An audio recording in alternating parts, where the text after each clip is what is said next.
After the days of Gideon and Abimelech, Israel continued in a tragic cycle. They turned away from the Lord again and served the Baals, the Ashtoreths, and the gods of surrounding nations, gods of Aram, Sidon, Moab, Ammon, and Philistia. Because of this, the anger of the Lord burned against Israel. He gave them into the hands of the Philistines and the Ammonites, who crushed and oppressed the Israelites for 18 painful years. The oppression was especially severe east of the Jordan in the land of Gilead. Villages lived in fear, families suffered under heavy tribute, and warriors trembled at the sight of Ammonite raiders crossing the hills. Eventually, the Ammonites crossed the Jordan to fight against Judah, Benjamin, and Ephraim as well. Israel was brought to deep misery.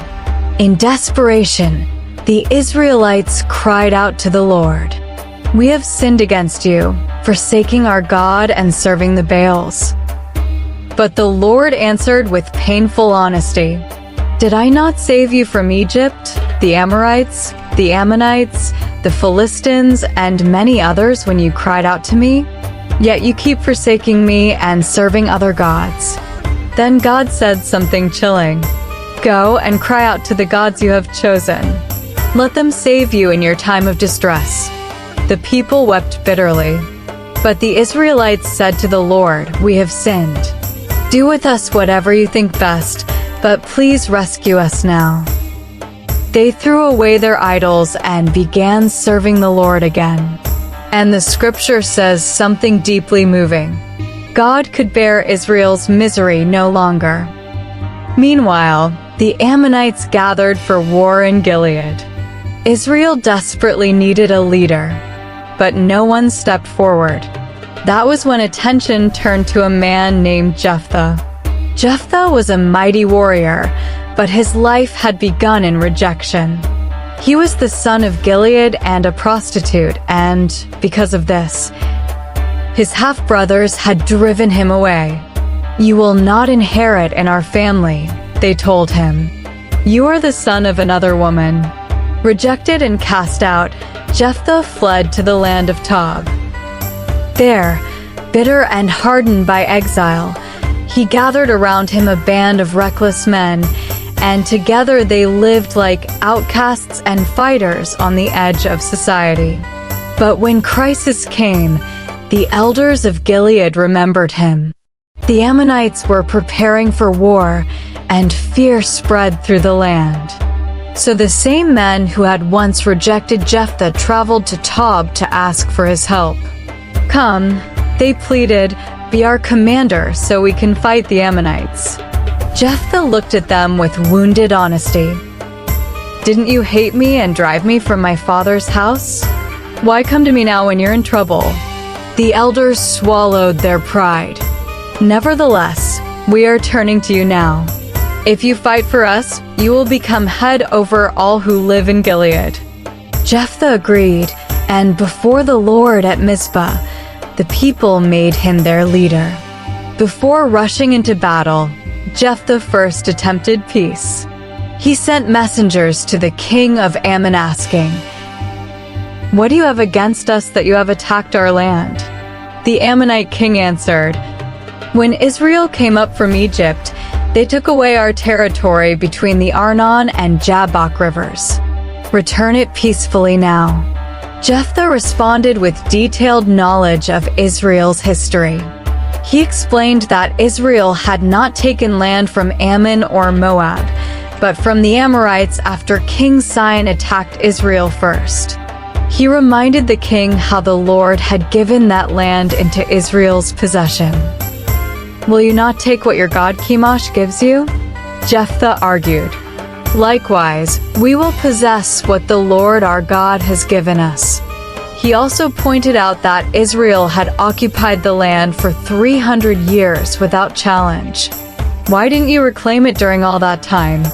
But the king of Ammon ignored Jephthah's message.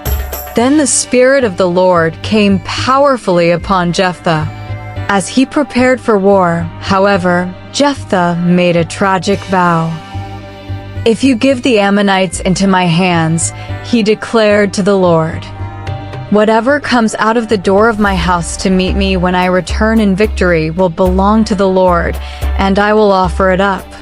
The words hung in the air like a shadow no one yet understood. Jephthah marched to battle, and the Lord gave him victory. Israel struck the Ammonites with devastating force, conquering city after city until the enemy was completely subdued. It was one of Israel's greatest victories. But as Jephthah returned home to Mizpah, celebrating victory, tragedy awaited him at the doorway. Out came his daughter, his only child. She danced toward him with tambourines and joy, celebrating her father's triumph, unaware of the vow his father had made. The moment Jephthah saw her, his face collapsed in horror. He tore his clothes and cried out, "Oh no, my daughter, you have brought me to misery. I have made a vow to the Lord that I cannot break." His daughter, shocked yet courageous, answered with heartbreaking strength, "My father, if you have made a vow to the Lord, do to me as you promised. Now that the Lord has given you victory over your enemies." Then she asked for one thing. "Give me 2 months to wander the hills and weep with my friends, because I will never marry." Jephthah granted her request. For 2 months, she walked among the mountains with her companions, mourning the future she would never have. The hills of Gilead echoed not with wedding songs, but with sorrow. When she returned, Jephthah fulfilled his vow. And Israelite women afterward remembered her each year, mourning the tragedy of Jephthah's daughter. The story became one of Scripture's darkest moments, a warning about reckless words spoken before God. But Jephthah's troubles did not end there. The men of Ephraim confronted him angrily. "Why did you go fight the Ammonites without calling us to join you? We will burn your house down with you inside it." Jephthah answered that he had called them, but they had not come. Seeing no help, he had risked his own life. The argument exploded into civil war. The men of Gilead fought Ephraim and defeated them. Then they seized the shallow crossings of the Jordan River. Whenever a fleeing Ephraimite tried to cross, the Gileadites tested them with a single word. "Say, Shibboleth."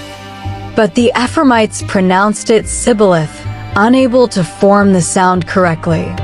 That one difference exposed them. 42,000 Ephraimites were killed at the river crossings. Jephthah judged Israel for 6 years.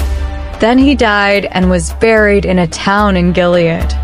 And so ended the story of Jephthah, a rejected outcast who became Israel's deliverer, a mighty warrior remembered both for great victory and devastating tragedy.